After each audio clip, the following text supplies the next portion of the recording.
Coba sekarang kita membayangkan saat ini adalah di tahun 1900. Apa yang kita bayangkan? Kita melihat apa itu peta dunia, geografi dunia di tahun 1900. Apa yang Anda lihat? Asia masih di tempat Asia, Afrika masih di tempat Afrika, Amerika masih di tempat Amerika. Tapi ingat, di tahun 1900 ada 100 negara belum lahir. Indonesia belum lahir, India belum ada, Cina bahkan belum ada. Lalu apa bentuk peta dunia di tahun 1900? Kita semua tahu bahwa peta tahun 1900 berbeda petanya dengan saat ini. Karena peta dulu adalah berbasis kolonialisasi. Jadi wilayah Asia di sini misalnya wilayah jajahan Belanda, kolonialisasi Inggris di India, di Afrika, Belgia, Portugis, Inggris, Perancis dan lain sebagainya. Jadi peta dunia ditentukan oleh peta kolonialisasi. Lalu terjadilah suasana yang di setiap saat di tahun 1900, setiap saat negara Eropa itu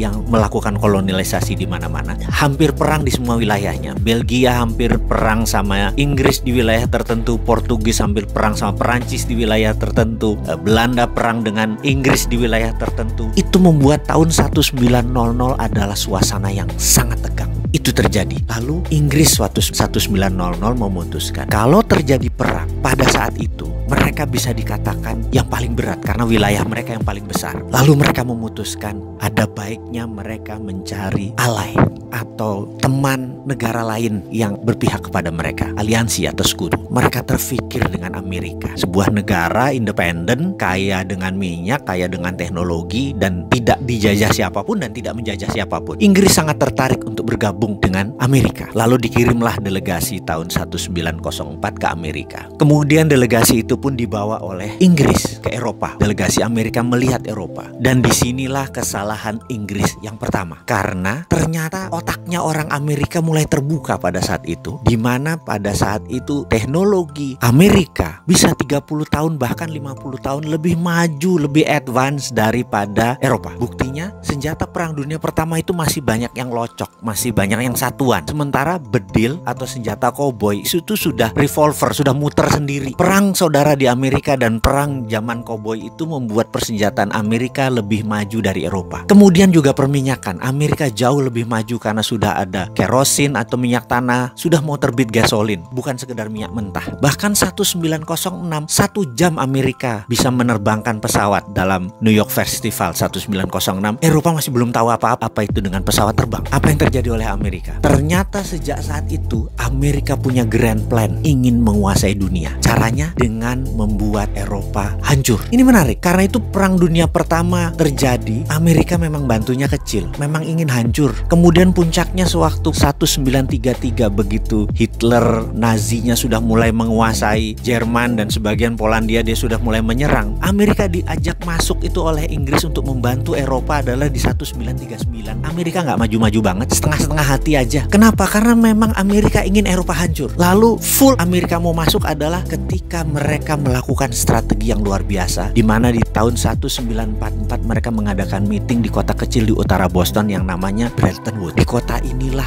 mereka mengontrol orang-orang negara-negara perang tadi, diundang dan dikatakan kita tidak inginkan ada perang dunia ketiga. Jawaban mereka kompak, tidak mau. Karena itu harus ada 3 hal yang harus mereka lakukan dan mereka setuju. Nomor 1, dunia harus mempunyai currency. Currency dunia itu haruslah dolar. Mereka tidak bisa bilang apa-apa, tapi delegasi Perancis keluar karena marah. Tapi apa terjadi begitu Perancis diserang lagi oleh Jerman? Delegasi Perancis pun pulang lagi dan menyatakan oke deh, setuju. Akhirnya sepakat currency dunia adalah dolar. Kedua, kita, kata mereka, harus mengontrol ini dengan menciptakan World Bank. Mereka pun setuju. Dan ketiga adalah punya IMF, International Monetary Fund, untuk mengontrol dana tadi. Mereka pun setuju. Semuanya itu kantornya di Washington, artinya memang di bawah Amerika. Bahkan kalau voting right, suaranya Amerika itu 26% di IMF. Dan syarat untuk disetujunya sebuah resolusi harus 75% suara. Alias dengan kata lain, kalau Amerika tidak setuju, resolusi IMF tidak pernah keluar. Artinya IMF memang milik Amerika. Begitu mereka mereka menandatangani, barulah Amerika dengan hati penuh turun. Dengan operasi pertama adalah Operation Intelligence yang namanya Operation Paperclips. Amerika masuk ke Jerman dan mengambil 1.100 ilmuwan Jerman ditarik ke Amerika. Begitu Operation Paperclips selesai, barulah diserbu Jerman oleh Rusia. Selesai Perang Dunia Kedua. Dan sejak saat itu dunia dikontrol oleh negara pemenang perang. Dan hingga saat ini dunia dikontrol